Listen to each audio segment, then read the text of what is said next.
আপনাকে কি করে ভালো না বাসি ইয়া রাসূলুল্লাহ।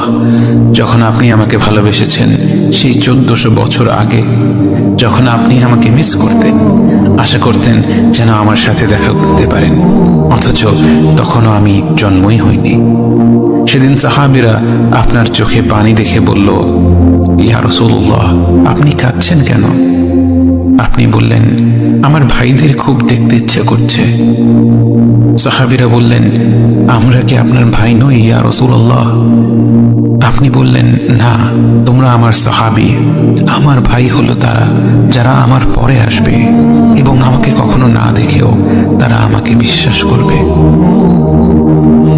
মৃত্যু শয্যায় শুয়ে আপনার অন্তরে এই চিন্তা ছিল যে আমাদের পরিণতি কি হবে। উম্মতি উম্মতি বলতে বলতে আপনি আপনার রবের নিকট ফিরে গিয়েছেন।